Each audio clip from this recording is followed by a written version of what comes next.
Continuando nossas considerações a respeito do capítulo 53 de Isaías, se isso aqui era messiânico para Jesus de Nazaré ou não, né? Vamos lá.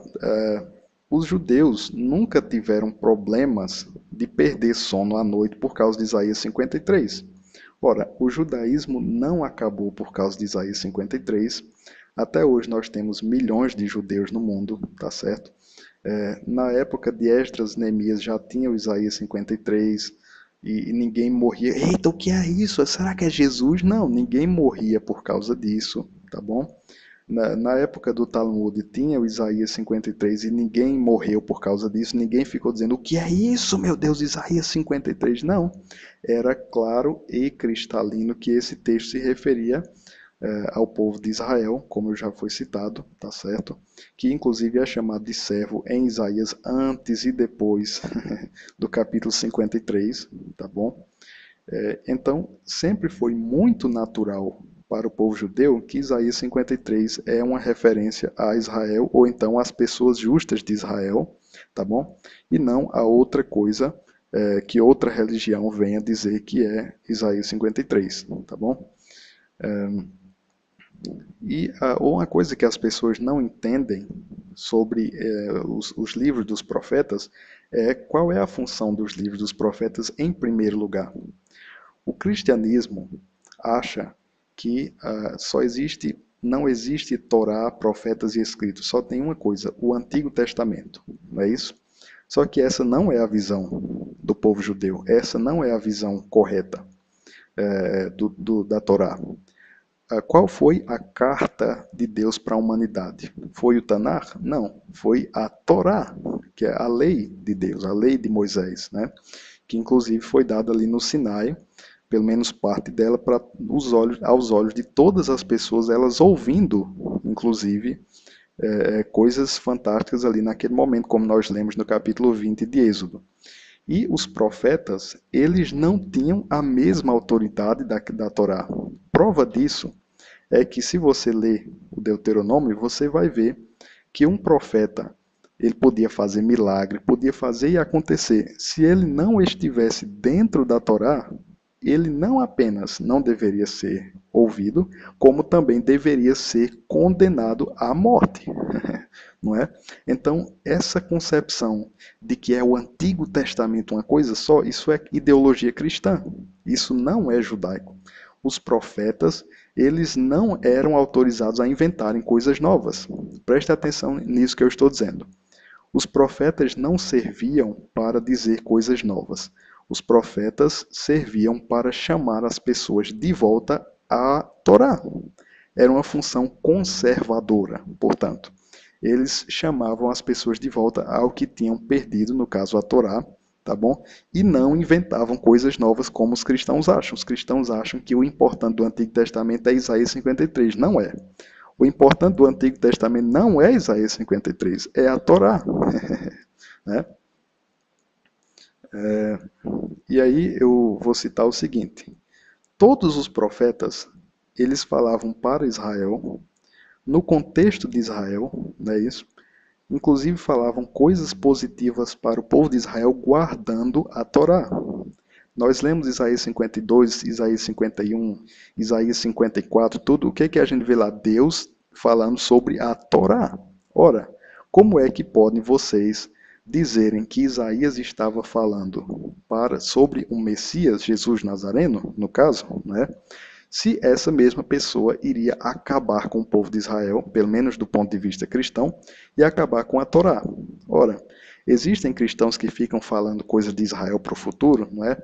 Profecias de Israel retornando, mas isso aí é ideologia. Na verdade, de um ponto de vista cristão, Israel já era. Não tem mais nada a ver Israel. Torá já era, não tem mais nada a ver Torá.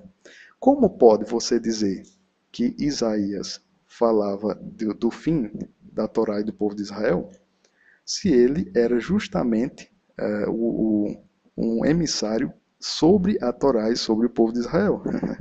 Quer dizer, não faz o menor sentido, não é? Se você for ver os profetas, nenhum deles fala de abolição da Torá, muito pelo contrário, eles falam do povo de Israel dentro da Torá. Como é que pode vir você dizer que o profeta estava profetizando um Messias que vai acabar com o povo de Israel, sendo que o profeta era justamente o contrário disso.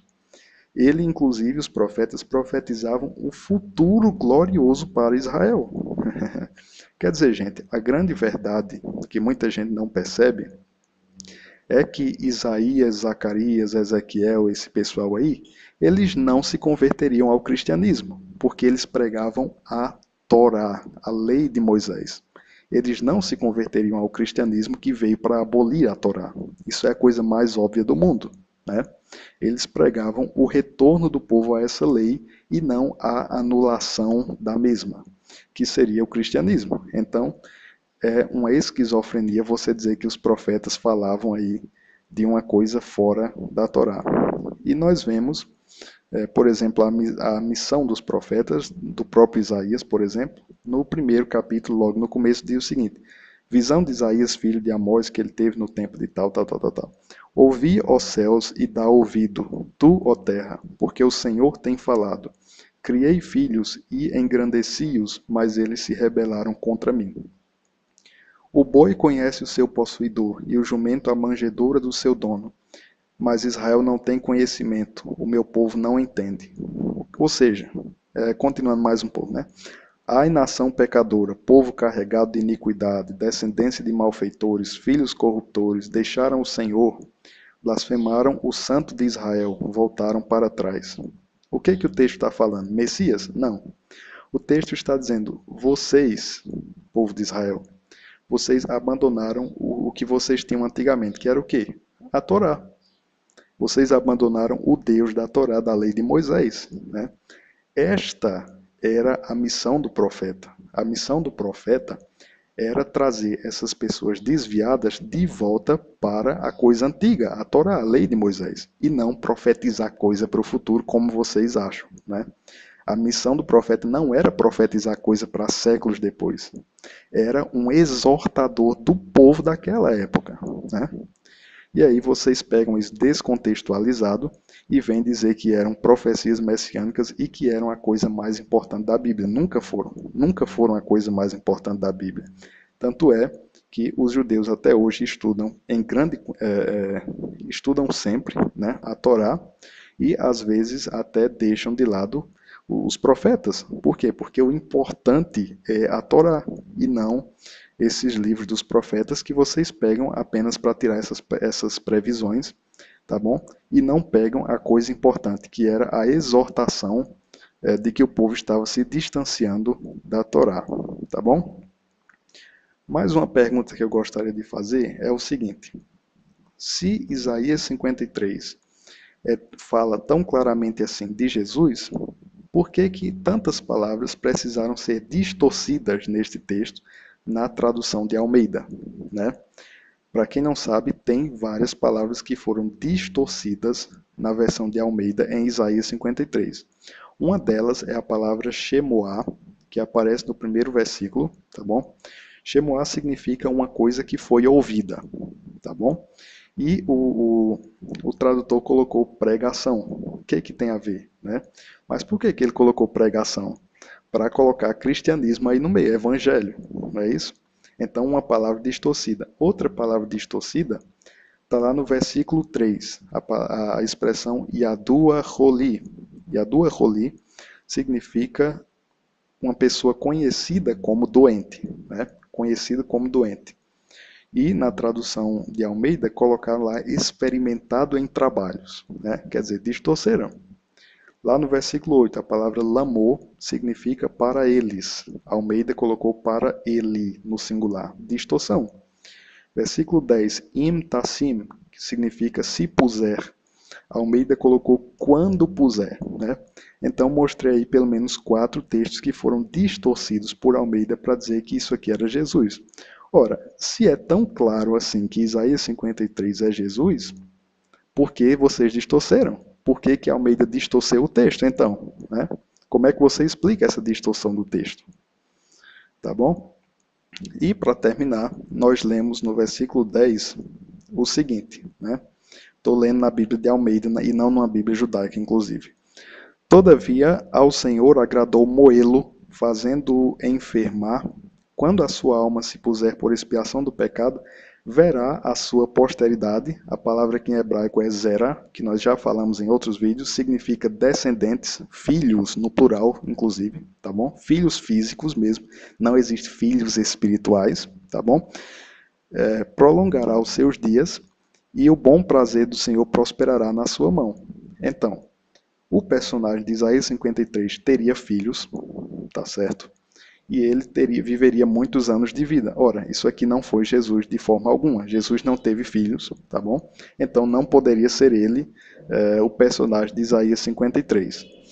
E eu vou terminar com o seguinte, como é que Jesus poderia ser o servo sofredor, desprezado, que as pessoas escondiam a cara para ele, né, não davam nada por ele, se nós lemos no Evangelho de Mateus e nos outros, por exemplo, Mateus 4, 23 a 25, que Jesus era extremamente popular aonde ele andasse, né? Ele saía acompanhado por multidões, era extremamente popular. Então, como podia ser ele rejeitado por todos, odiado por todos, desprezado por todos, se ele era seguido por multidões e bem aceito pelo povo? Fica aí a pergunta. A intenção desse vídeo não foi criticar, esculhambar, agredir a religião cristã, tá certo? Comentários embaixo são bem-vindos desde que sejam respeitosos, mas se não for respeitoso eu vou excluir, porque eu não quero desrespeito aqui, ignorância. E se você gostou desse vídeo, eu gostaria de pedir que você apertasse no botão de curtir, tá bom? E também se inscrevesse neste canal. Obrigado por ter assistido.